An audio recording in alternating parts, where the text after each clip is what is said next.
vivendo a provisão de Deus. Aí, como eu sou aquele pastor chato que pede para os irmãos repetir, eu quero pedir para vocês repetir comigo, né, para gravar bem no seu coração, na sua mente. Fale assim: vivendo a provisão de Deus. Se você crê realmente que você está vivendo ou que pode viver a provisão de Deus, você pode dar um aplauso bem forte ao Senhor. Aleluia. Glória a Deus. Eu quero pedir para vocês abrir a palavra de Deus, segundo livro de Reis, capítulo 4, versículo 1.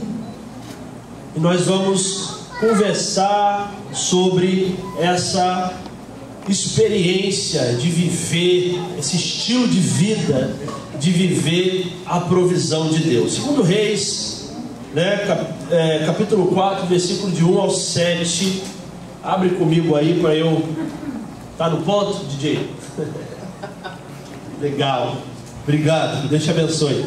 Vamos ler juntos. E uma mulher das mulheres dos filhos dos profetas clamou a Eliseu dizendo: meu marido, teu servo, morreu, e tu sabes que o teu servo temia ao Senhor. E veio o credor para levar os meus 2 filhos para serem servos. Versículo 2. E Eliseu lhe disse: que te hei de fazer? Dize-me que é o que tens em casa. Dize-me que é o que tens em casa. E ela disse: tua serva não tem nada em casa, senão uma botija de azeite. Versículo 3. Então disse ele: vai, pede emprestadas de todos os teus vizinhos vasilhas vazias, não poucas. Versículo 4. Então entra e fecha a porta sobre ti e sobre teus filhos, e deita o azeite em todas aquelas vasilhas, e põe a parte a quem estiver cheia. Versículo 5. Partiu, pois, dele, e fechou a porta sobre si e sobre seus filhos, e eles lhe traziam as vasilhas, e ela as enchia. Versículo 6. E sucedeu que, cheias que foram as vasilhas, disse a seu filho: traze-me ainda uma vasilha. Porém ele disse: não há mais vasilha alguma. Então o azeite parou. Versículo 7. Então veio ela e o fez saber ao homem de Deus, e disse ele: vai, vende o azeite e paga a tua dívida, e tu e teus filhos vivei do resto. Glória a Deus por essa palavra. Aleluia. Uma palavra muito conhecida, um texto muito conhecido, que tem falado durante o meu coração toda essa semana. O que está acontecendo aqui, irmãos? Contextualizando, trazendo, como diz, né, o outro, trazendo em miúdos, trocando em miúdos. O que está acontecendo? Aquela mulher era o tempo do profeta Eliseu. E Eliseu era homem de Deus. Eliseu sucedeu um grande profeta chamado Elias. Eliseu era um homem temente a Deus, que as pessoas procuravam aquele profeta para direcionar, trazer uma palavra de Deus para aquela nação, para suas vidas. E uma certa mulher, diz ela, né, que ela, como ela disse para o profeta, ela era casada com um profeta. Diz o texto que ela era casada com um discípulo de um profeta. Que ela era casada com o profeta. A tradição judaica fala até o nome, que profeta é esse, mas como não está na Bíblia, eu não vou me arriscar a falar, porque isso é apenas conjecturação, né? É conjecturar, perdão. E daí, essa mulher vai para esse profeta, o profeta Eliseu, e fala: é o seguinte, profeta, o negócio está feio para o nosso lado. O meu marido morreu, e naquela época ser viúva significava algo muito difícil para a mulher, porque quem sustentava a casa, quem era responsável por sustentar a casa era o marido, era o homem que ia, trabalhava, conseguia o sustento, os recursos e sustentava seu lar. Só que quando o marido morria, aquela mulher, ela devia ter o quê? Filhos, homens que pudessem de alguma forma sustentar ela, porque a mulher naquela época, ela não era valorizada pela sociedade. A mulher, muitas delas cuidavam das coisas de casa, do lar, né, com os seus afazeres, e a mulher não trabalhava fora. Pela cultura, a mulher não era aquela que ia trazer, né, a providência financeira, a provisão para o seu lar. Nós vivemos dias muito difíceis, diferentes, e glória a Deus por isso. Hoje nós vivemos, né, dias que as mulheres, né, têm direitos iguais, e glória a Deus por isso, porque a mulher tem que ser valorizada, a mulher, né, tem que ser vista. As mulheres durante muito tempo não tinham espaço nem nos púlpitos da igreja, porque nós vivíamos uma cultura muito machista, mas glória a Deus que as mulheres ocuparam um lugar que Deus tinha para elas, e hoje as mulheres ministram, as mulheres trabalham, muitas mulheres guerreiras, mães de família, sustentam seus lares com o suor do seu rosto, ralando e trabalhando, e glória a Deus por isso. Mas naquela época não era assim. Então quando a mulher, ela era, quando o marido morria, para aquela mulher coisas muito ruins podiam acontecer, né? Muito ruins. Mas aquela mulher, diz o texto, que ela tinha 2 filhos. E o credor, que era aquele que o marido pegou emprestado, o texto não nos fala, mas o marido pegou um recurso emprestado desse homem, desse credor, e esse credor, depois que o marido morre, vai lá cobrar aquela mulher. Cadê o dinheiro? Seu marido emprestou aqui um dinheiro, mas não pagou. Aí ela morreu, não deu para ele pagar, né? Coitado. Só que, pela lei e pela cultura da época, quando uma família não conseguia, quando uma viúva não conseguia pagar, né, aquela dívida, o que aconteceria? Os seus filhos eram dados para compensar aquela dívida. Então os filhos daquela mulher tinham que trabalhar para aquele credor até conseguir pagar aquela dívida. Ou seja, aqueles meninos, o texto não fala qual era a idade deles, mas aqueles meninos deveriam o quê? Servir aquele credor até chegar ao ponto de liquidar aquela dívida. E nenhuma mãe sem sã consciência quer que isso aconteça com o seu filho. E ela, pesando o seu coração, com isso em seu coração, ela vai consultar o homem de Deus, o profeta. E ela fala exatamente isso. O seu discípulo, o meu marido, morreu, e ele era temente a Deus. Ele temia o Senhor. O que ela está falando com o profeta? Profeta, faz alguma coisa, porque o homem, de alguma forma, servia ao mesmo Deus que você serve. Era discípulo dos profetas, né? E Eliseu fala para ela, dá uma pergunta primeiro para ela: o que você tem em casa? E ela falou: só tenho uma vasilhinha de óleo. E ali na frente nós vamos entender mais um pouquinho o que significava esse óleo para aquela época. Eu só tenho isso aqui, eu tenho só um pote de óleo. Aí o Eliseu fala assim: faz o seguinte, vá nos seus vizinhos, peçam vasilhas emprestadas e feche, entre na sua casa, feche a porta e pega esse pote que você tem e deite o óleo que está nesse pote sobre essas vasilhas. E diz que os meninos foram atrás, pegou as vasilhas emprestadas, colocou lá, fechou a porta como o profeta falou, e daí aquela mulher começou a deitar o óleo sobre aquelas vasilhas. O que aconteceu com o óleo? O que você acha que aconteceu? Que nós lemos: o óleo multiplicou, o milagre veio, a provisão veio. Diz o texto que o óleo só cessou quando acabou os potes. Só cessou quando não tinha mais potes. A provisão de Deus naquele momento estava infinita. Ficou finito por causa do tamanho e a quantidade dos potes que eles pegaram. Então, feita essa introdução para vocês, essa contextualização, e nós estamos falando sobre provisão de Deus. Se tem um texto claro sobre provisão de Deus, é esse que nós acabamos de ler. Se tem um texto que nos mostra sobre provisão de Deus, é esse. E provisão, irmãos, faz parte do caráter de Deus. Quando nós conhecemos uma pessoa e falamos: aquela pessoa é assim, assim, nós taxamos ela, muitas vezes fazemos juízo de valor por causa do caráter de uma pessoa, né? E se tem algo que faz parte do caráter de Deus, é um Deus que é provedor. Glória a Deus por isso. Aleluia! Isso faz parte dele. E deixa eu te falar uma coisa, por fazer parte dele, Deus não muda, Deus é imutável. Deus não está condicionado ao nosso comportamento. Ele vai ser provedor independente de mim e de você, porque Ele não muda. Ele é o mesmo ontem, hoje e sempre. Aleluia. Você está entendendo isso aí? Não? Glória a Deus. Deus é provedor. E por fazer parte do caráter de Deus, Ele age com providência sempre. Sempre. Se você for ver em Gênesis 22, o que acontece? Você lembra da história de Abraão? Que Deus pede o que de Abraão? Você lembra?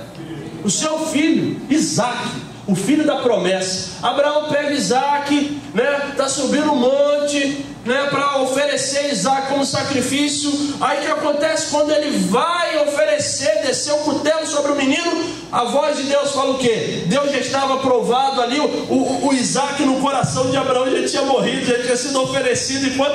Quando Deus falou, Isaque já tinha morrido. Falou, vai ser difícil, mas eu vou dar o melhor para o Senhor.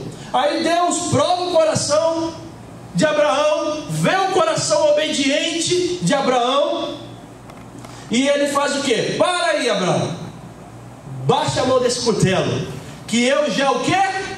Providenciei um cordeiro. Está vendo ali naquele arbusto? Tem um carneiro ali. O sacrifício já foi providenciado. Então Deus, Ele se mostra provedor sempre. Deus providencia um carneiro em lugar do seu filho, do filho de Abraão, Isaque. A provisão, meu irmão, de Deus, ela é vista desde a salvação para o pecado. Quando o homem peca, o homem e a mulher se encontram, se vê ali nu, diante daquela situação. Aí o que Deus faz? Você lembra o que Deus faz? Deus sacrifica um animal e Deus cobre o homem. Ali Deus já estava apontando o que ia acontecer na cruz por mim e por você. Que Ele ia mandar alguém, ia providenciar alguém que ia vir a morrer por mim e por você, para que a gente tivesse hoje liberdade diante do Pai. Glória a Deus. E aleluia. A provisão de Deus também está no relacionamento pessoal de Deus para com o seu povo. Por exemplo, a gente pode ver em toda a história, Deus, ao longo da história, Deus sendo esse Deus da provisão. E lá, no capítulo 22 de Gênesis, foi a primeira vez que o Jeová Jireh é pronunciado, que quer dizer, o Senhor é a minha provisão. Quando isso acontece, Abraão chama o nome daquele lugar de, o Senhor é a minha provisão, Jeová Jireh.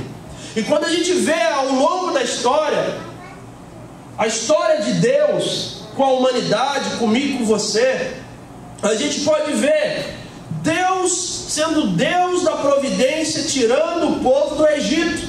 Quando o povo estava escravo, sendo oprimido por Faraó, Deus entra com a mão poderosa dele e tira o povo do Egito. Deus dá provisão. Aleluia. Deus sustentando o povo no deserto. Todo dia vinha um maná. Todo dia tinha um maná.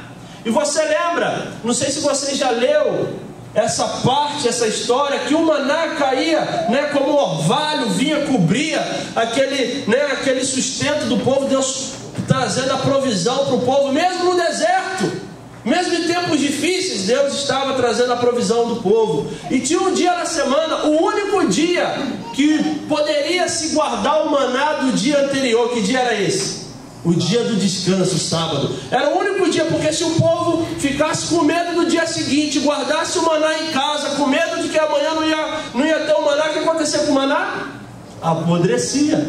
Porque o maná, o sustento, a provisão era diária. E Deus estava ensinando para o povo que Ele é o Deus da provisão diária na minha e na sua vida.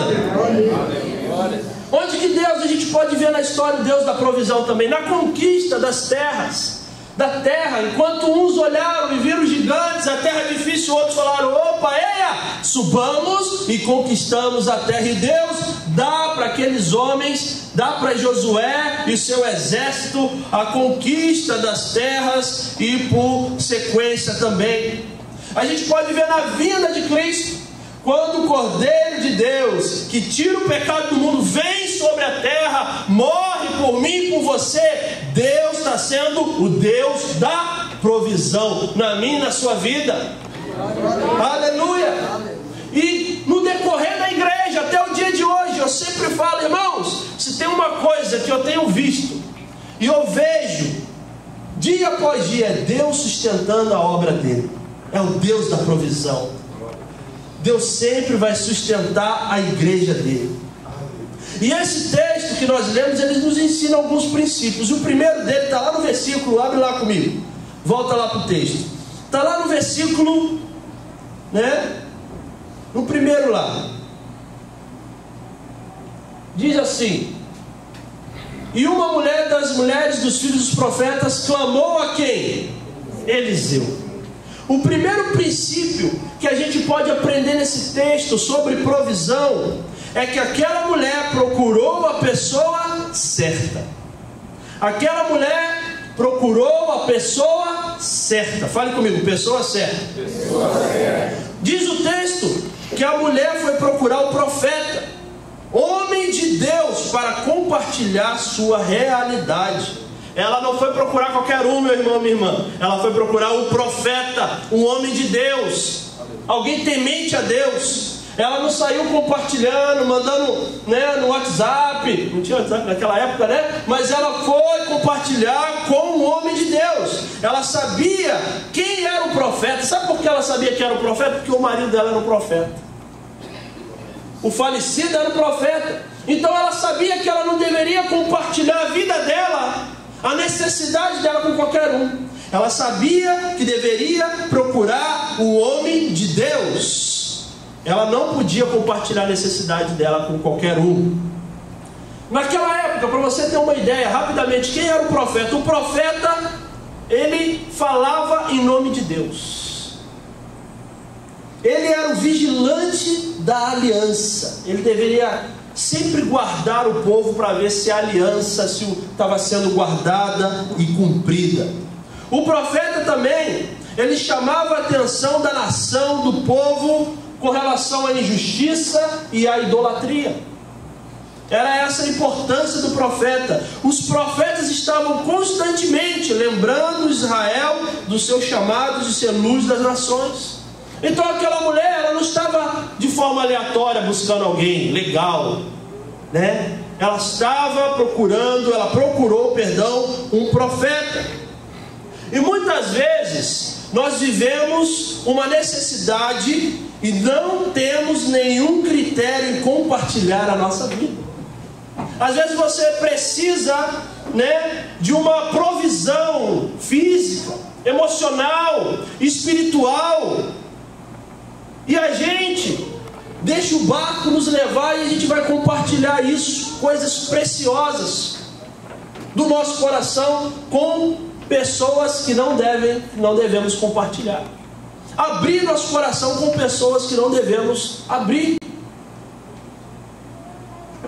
E muitas vezes compartilhamos com pessoas que não vivem debaixo da provisão de Deus. Aquele profeta Eliseu, ele vivia debaixo da provisão de Deus. Ele sabia o que era viver, depender de Deus 24 horas por dia, porque o profeta vivia assim. Então aquela mulher, quando busca ele, ela está buscando alguém que tem autoridade para falar sobre provisão. E muitas vezes nós vamos procurar pessoas que não estão vivendo debaixo da provisão de Deus, para aconselhar a nossa vida sobre provisão. Você está entendendo ou não? Nós precisamos aprender que nós não podemos procurar pessoas que não têm discernimento espiritual. Quando aquela mulher busca o profeta, aquele profeta fala o que para ela? Fica tranquila, irmão, vai dar tudo certo. Não, o que aquele profeta fala? Dá uma direção espiritual para aquela mulher. Mulher, faça isso, Deus vai te abençoar, faça isso, porque ele tinha discernimento espiritual. E muitas vezes nós vamos compartilhar a nossa vida, a nossa necessidade de vivermos a provisão de Deus com pessoas que não têm discernimento espiritual. Você está entendendo? E muitas vezes também compartilhamos com pessoas que estão piores que a gente. Quando você pega o Evangelho e você vê a história dos leprosos, você já viu como os leprosos andavam? Em bando. O profeta andava em bando. Andava um, coçando a ferida do outro. Um apoiando a lepra do outro, as dificuldades do outro. Aí quando um deles encontra Jesus, aí ele vai para aquela pessoa que realmente pode dar a provisão para ele. Aí Jesus vai e cura. Então muitas vezes nós procuramos pessoas que estão vivendo piores do que a gente, que não tem autoridade para falar sobre provisão, que não pode te dar um discernimento, apontar um caminho para você. Isso é muito perigoso, porque isso nos trava muitas vezes de viver a provisão de Deus, porque estamos procurando, olhando no lugar errado. Aquela mulher procurou alguém que, em primeiro lugar, aquele profeta desafiou a fé daquela mulher. E muitos de nós não queremos ser desafiados. Não queremos que a nossa fé seja desafiada. Queremos ficar tranquilo. Poxa, alguém desafiar a minha fé? E aquela mulher foi lá, procurou o profeta. O profeta, a primeira coisa que fez foi desafiou a fé daquela mulher. Outra coisa que aquele profeta fez, desafiou o seu povo. Veja bem, aquela mulher só tinha uma vasilhinha de óleo. Só uma. Aí o profeta fala: está vendo essa uma? Faz isso, isso e isso com ela. Nós precisamos procurar pessoas que desafiam a nossa fé, procurar pessoas que desafiam o nosso povo, procurar pessoas que nos levem para Deus. Eu falei hoje com o pessoal no discipulado, antes. Falei assim, que tem um pastor amigo meu que fala o seguinte: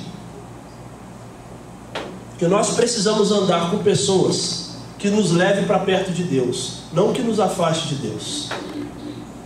Quer ver um bom amigo para você andar? É uma pessoa que te inspire a procurar mais Jesus, que te inspire a procurar mais a Deus, que de alguma forma te incentive a procurar mais a palavra de Deus, procurar mais a presença de Deus. Agora, muitas vezes andamos com pessoas que nos afastam mais para longe de Deus do que para perto de Deus. Como a gente vive a provisão assim? E aquela mulher, o que ela fez? Ela, ousadamente, aquele profeta, apontou o caminho para Deus.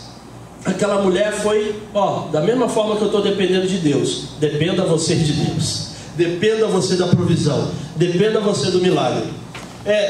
Eu acho que eu falei uma vez aqui isso, e quando a gente estava no campo missionário, e Marjorie estava grávida do Daniel, uma das minhas maiores preocupações era como missionário poderia ter um filho, eu sempre tive o sonho de ter uma família, ter filhos, e como missionário, vivendo tão aperto, uma luta danada, como poderia ter um filho? Essa era a minha luta interior, meus questionamentos, E daí a gente, um missionário da África do Sul teve lá uma vez na base da Juncum, lá da missão onde a gente servia, e ele falou que o nosso filho sempre ia ser suprido pelo Senhor.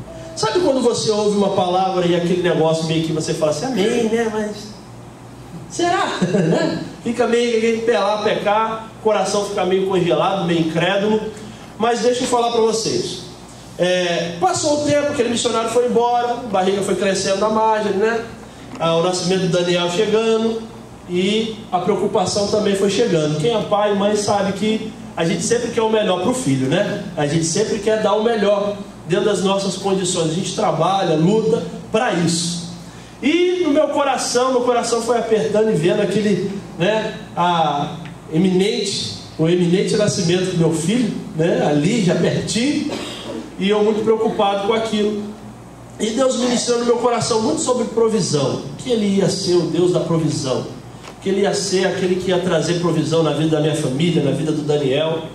E eu, na minha independência radical, eu falei, quer saber, eu vou né, escrever para os amigos. Aí eu preparei uma carta informativa. Não sei se você já recebeu uma carta informativa de algum missionário, mas missionário manda carta informativa falando do campo e tal. Preparei uma carta informativa e mandei, disparei para um monte de gente. Mandei e-mail e tal, falando das necessidades e tal, e tal, e tal. Aí esperei resposta. Quantas respostas você acha que eu recebi? De que iriam ajudar, né? Quantas? Nenhuma. Desde que vocês são profetas, né? Nenhuma resposta. Aí foi passando o tempo, Daniel nasceu, e de maneira inexplicável até hoje, e a Mari está aqui, e está sendo filmado, né? Para ser verdade, e a Mari está aqui que não me deixa mentir, que se nós, esses dias a gente estava, Daniel tem 10 anos, e a gente estava fazendo uma conta rápida. Eu falei assim: Mari, 10 anos, eu acho que a gente não gastou com roupa com Daniel hoje R$500. Não é, Mari? Vamos arredondar para 500? Gente, quem é pai e mãe sabe que esse trem é caro. Irmãos, Deus proveu e continua provendo o Daniel como Ele quer, no tempo dele, na forma dele. Meu filho nunca vestiu mal, meu filho nunca vestiu roupa ruim. Agora, chegando aqui, a gente já foi abençoado, né? A irmã chegou: pastor, passa aqui. Chegou lá, não era com pouca roupa não, irmão. Nem eu olhava as roupas dele, eu fazia até assim para ver se eu essa aqui, mas será que não dá? Quero um negócio bacana. Vai que dá certo. Né? Vai que dá, né? Botei assim, dava uma olhada. E é um negócio bom, top demais. Porque Deus é o Deus da provisão na minha vida. Agora, onde que eu estava indo? Tentando, nas cartas informativas, do meu jeito, da minha forma. Deus falou: opa, é do meu jeito. Eu sou provedor, mas é do meu jeito. Se coloca debaixo da minha mão, que eu vou prover a sua vida.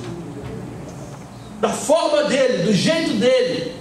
E até hoje, nosso filho está vivendo o melhor de Deus. Não porque eu sou bom, porque eu tenho muita fé, mas porque Deus não muda o caráter dele. Porque Ele falou que ia prover, e Ele vai cumprir por causa dele, da promessa dele. Porque Ele é Deus, o mesmo ontem, hoje e sempre. Aleluia. O segundo princípio está no versículo 2. E Eliseu lhe disse: que te hei de fazer? Dize-me, que é o que tens em casa? Na minha versão diz assim: Eliseu perguntou-lhe: como posso ajudá-la? Diga-me o que você tem em casa. Me diz o que você tem aí. O segundo princípio é uma pergunta, uma provocação. O que você tem em casa? Faça essa pergunta para o irmão da sua lado: o que você tem em casa? Aproveita e faz para o outro também, né? O que você tem em casa? Não vale ficar sondando o irmão para ver qual é a janta do irmão, não, para depois do culto, viu? Só uma provocaçãozinha, né? O profeta perguntou para a mulher assim: o que você tem? O que você tem em casa? Esse é o questionamento que o profeta fez para aquela mulher. Muitos casos de provisão divina na palavra, muitos, que a gente pode acompanhar, partiu de algo que já tinha. Exemplo: Elias e a outra viúva de Sarepta. Você lembra? Quando Elias multiplica, o que tinha? O azeite e a farinha. O azeite e a farinha. Era o que ela tinha. A gente vai comer e vamos morrer. Ela disse para o profeta: só tenho isso. Mas ela tinha o azeite e a farinha. Você lembra quando Jesus transforma? O primeiro milagre de Jesus qual foi? Água e vinho. Jesus vira para aqueles meninos que estão lá naquela festa e fala: o que tem aí nesses potes que era grande? O que tinha? Água. Água. O que tem aí? Água. Aí quando Jesus transforma, multiplica pães e peixes, chega para aquele menino: o que você tem aí, menino? Ele tinha 5 pães e estava visando, olhando a multidão. E quando Jesus é questionado sobre pagar tributo, você lembra? Aí ele vira para Pedro e fala assim: vai lá, pesca, né? Aí Pedro pesca, na boca do peixe tem o quê? Uma moeda. E Jesus fala: paga o meu e o seu. O que tinha? O Pedro, o pescadorzão, tinha um anzol, uma rede, no mínimo. uma habilidade de pescar aquele peixe. Então sempre quando a gente vê esses milagres, essas provisões, parece que parte de um princípio, parte de algo que você tem em casa, que eu tenho em casa. Por isso que o profeta perguntou: o que você tem em casa? Né? O que você tem? Nisso tudo podemos enxergar o que, irmãos? O caráter relacional de Deus, inclusive na provisão. Quando Deus provoca a gente, quando o profeta pergunta: o que você tem? Existe um caráter relacional de Deus. Eu vou te explicar como. O propósito de Deus em nos criar, por que Deus criou eu e você? Qual é o propósito de Deus? Porque Deus estava tão sozinho, coitado, né? Estava triste, coitado, sofrendo de ansiedade, depressão. Aí Deus cria o homem, para o homem fazer um número, ajudar ele, ficar mais alegre. Não! Deus tinha um propósito na criação. E o propósito era relacionamento. Relacionamento. Esse era o propósito de Deus. Relacionamento. Uma grande família com filhos e irmãos. Até hoje, em tempos como esse, nós vivemos isso. O que é a igreja? Uma grande família com filhos e com irmãos. O propósito de Deus sempre foi se relacionar conosco, conexões, troca, via de mão dupla, né? Eu dou e recebo. No relacionamento nós oferecemos e nós também recebemos. Tudo bem que tem algumas pessoas que só querem receber, não querem oferecer nada, né? E relacionamento é troca, né? É conexão, conexões. De alguma forma Deus quer construir conosco. Deus pode fazer e Ele vai fazer a qualquer momento, mas Deus quer construir comigo e com você. Inclusive a provisão, inclusive o seu milagre, inclusive a sua cura. Ele constrói porque Ele relaciona. Faz parte do caráter dele. Ele pergunta, Ele questiona, Ele vai atrás do perdido, Ele relaciona, Ele desafia. Você está entendendo? Isso faz parte do caráter de Deus. Os milagres, nós precisamos de alguma forma desfrutar, mas também participar. Quando Jesus multiplica, Ele fala para o menino: o que você tem aí? Eu tenho isso aqui. Olha o privilégio daquele menino desfrutar e participar. Uma coisa é você contar do que viu, outra coisa é contar do que experimentou, meu irmão. E nosso Deus, Ele é tão relacionável que Ele chama a gente para experimentar, não apenas sermos aqueles que veem. É muito bacana ver, mas quando você vive e você experimenta, é diferente. É diferente. E Deus Deus tem esse coração relacionável. O profeta pergunta para a mulher, né? O que você tem? E a resposta dela é qual? Aí que ela fala para o profeta: olha que interessante, né? O que você tem? Aí ela fala: não tenho. O que ela fala? Nada. Olha aí para o texto, olha para a sua Bíblia aí, ó, no versículo 2. Eliseu perguntou-lhe: como posso ajudá-la? Diga-me o que você tem em casa. E ela respondeu: tua serva não tem nada. Aí ela fala: além de uma vasilha de azeite. Mas a primeira resposta dela é: não tenho nada. Muitas vezes a nossa visão do que temos é menor do que é. Muitas vezes o que você tem, e quando você olha para o pouco que você tem, é menor do que realmente é. Aí Deus está olhando para o que você tem e vendo uma potência de milagre, de provisão. E você está vendo: não é nada. Nada, ué. É só isso aqui. E olha que interessante. A resposta dela chama a atenção, porque mesmo tendo um pote de óleo, ela disse nada. Provável que esse pote de óleo representava mais que simplesmente nada que ela fala. Talvez esse pote de óleo representava a última segurança dela, né? Rapaz, se nada der certo, pelo menos tem esse olhinho aqui. Se nada der certo, eu guardei esse óleo aqui que dá para dar uma sobrevivida. Aquele potinho de óleo talvez para ela representava algo que ela podia se segurar. Aí ela olha e fala assim: não, nada. Mas representava muito, né? Talvez aquele potinho de óleo representava para ela o domínio da situação. Ah, tá ruim, mas eu tenho um potinho de óleo. Tenho nada, mas eu tenho esse potinho. E muitas vezes em nossa vida é assim. Eu e você, nós precisamos da provisão, seja ela emocional, seja ela física, seja ela financeira, mas estamos agarrados no último pote. A gente precisa que Deus venha, ministre, traga a provisão, mas o pote está aqui. Ah não, deixa ele aqui. Decida entregar seu último pote de segurança ao Senhor, como aquela mulher fez. Muitas vezes, para a gente viver a provisão, a gente tem que sair desse campo de segurança e falar: Senhor, está aqui o meu pote de óleo, eu não sei o que vai acontecer, está aqui o que eu me sinto, eu preciso de uma provisão, uma provisão do Senhor emocional, mas está aqui. Se eu me expor, né, talvez o seu pote seja essa pseudo-exposição. Se eu me expor, talvez para um pastor, para um psicólogo, para um irmão ou irmã que eu sei que vai me ajudar, que é esse profeta que nós falamos no primeiro ponto, talvez, né, eu vou ficar muito exposto, mas talvez a sua provisão vai vir de você entregar esse pote aí. A gente, muitas vezes, queremos experimentar do sobrenatural nessa área da nossa vida financeira, com sonhos, com projetos. Mas quando Deus nos desafia a dar, a gente trava. Não, eu tenho só um pote aí. Tá louco?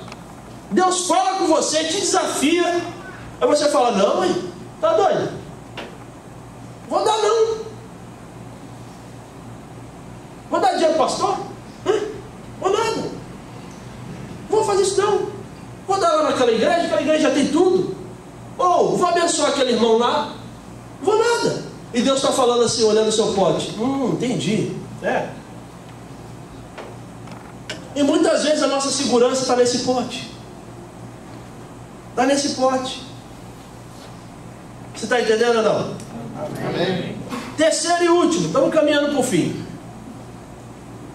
O que também a gente pode aprender com esse texto, com essa mulher, com o profeta Eliseu, é que a provisão não é limitada. Olha o que diz o versículo 7. Vou ler aqui, a gente ganhar tempo. Diz assim: ela foi e contou tudo ao homem de Deus. O que é esse tudo? Tudo que tinha acontecido. Que os potes estavam cheios, que um milagre tinha acontecido. Ela vai e relata, ela volta para o profeta e fala o que aconteceu. Ela volta, olha o versículo 7.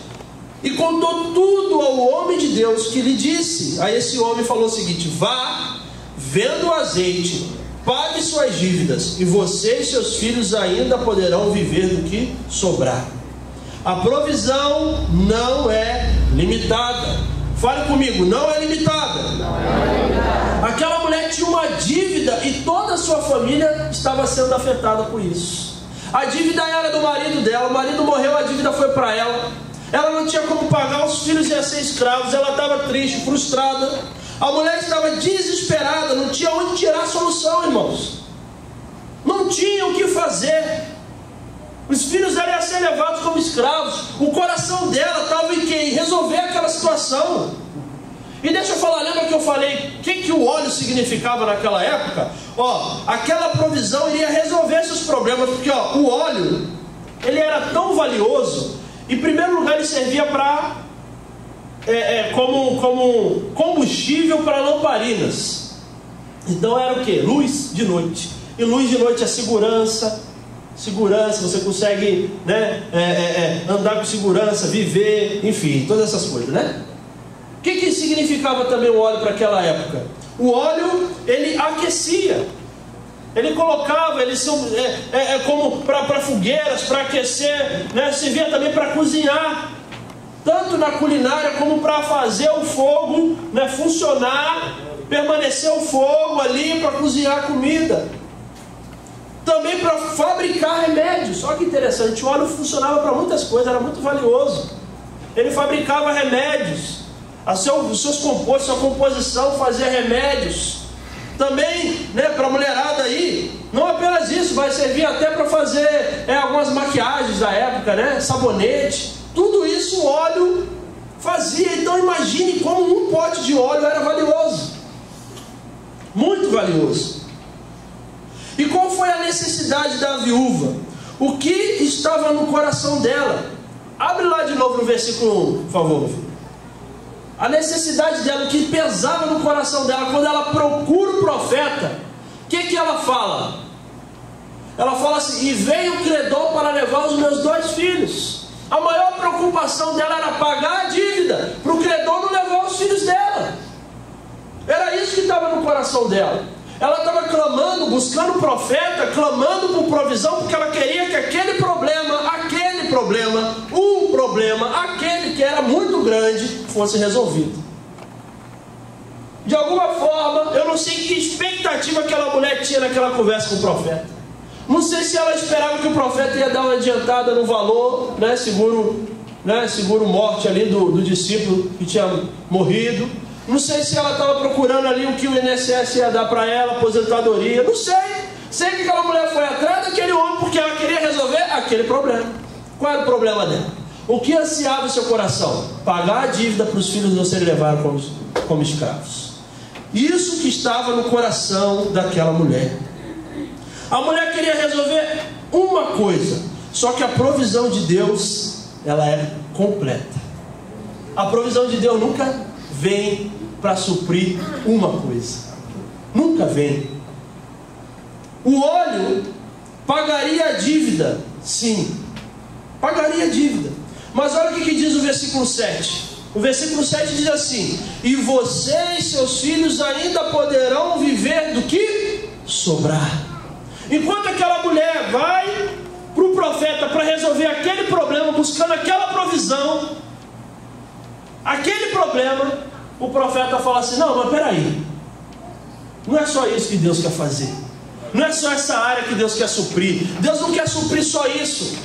Você vai pagar o credor, você vai pagar essa dívida, mas o resto você vai vender. E olha a potência da provisão, olha a largura da provisão. Você vai viver com seus filhos do que sobrou. Ah, meu irmão, não sei se você está entendendo isso.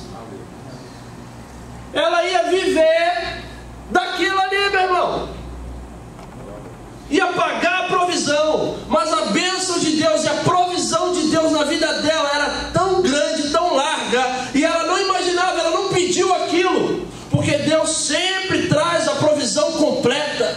Talvez o seu coração está ali: ah, Senhor, o meu problema é esse, a minha dificuldade é essa, a minha luta é essa, e Deus, com a sabedoria dele, com a graça dele, está vendo. Não, minha filha, não é só isso não.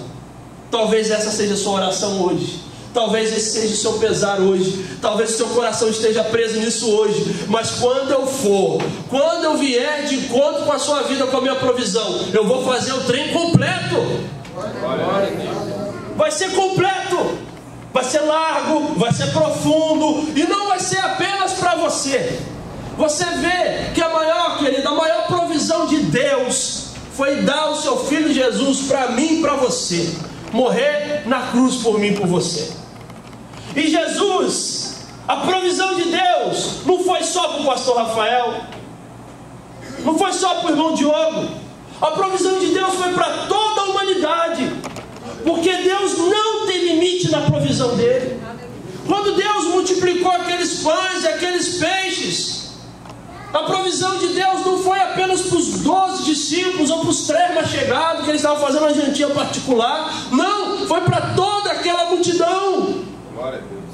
O coração deles se encheu de compaixão, porque a provisão de Deus sempre vem cheia de compaixão, de graça na nossa vida. Às vezes nós estamos acostumados a olhar para Deus, para a provisão de Deus, e limitamos: ah, vai ser aqui que Deus vai agir. Aí Deus está trabalhando na sua vida emocional, na sua vida espiritual, na sua vida sentimental. O negócio está vindo completo e você está pensando que está vindo só aqui. Enquanto você está orando por salvação do seu filho, Deus está alcançando o seu marido, está alcançando a sua casa, está trazendo cura, restauração, porque Ele não tem limite. Glória a Deus. Você pode ficar de pé? Aleluia. A provisão de Deus não é limitada, meu irmão. Aleluia. Não sei o que você veio buscar aqui, o que você tem clamado no seu coração. Qual é a provisão que tem ardido aí no seu coração? Não sei se é uma luta emocional, não sei se é falta de fé, se é inconstância espiritual. Não sei o que Deus precisa vir com a provisão hoje, mas uma coisa eu sei que Deus vai fazer, que Ele não vai fazer só isso. Eu sei que Ele não vai fazer só isso que você precisa hoje. Mas mesmo assim, somos limitados. Estamos enxergando só isso. Coloque isso diante de Deus. Fala: Senhor, talvez a sua provisão seja financeira. Coloque isso diante de Deus. Talvez você precisa pagar uma conta amanhã e você não sabe como fazer. Talvez a sua provisão seja uma decisão que você tem que tomar e você não sabe como tomar essa decisão. Seja: Senhor, a provisão hoje é que o Senhor me encoraje, deixa eu viver espiritualmente um outro nível com o Senhor. Talvez você está vivendo de culto a culto, sendo alimentado apenas nos cultos, e você não está experimentando a provisão de Deus, o maná diário. Talvez seja isso, não sei.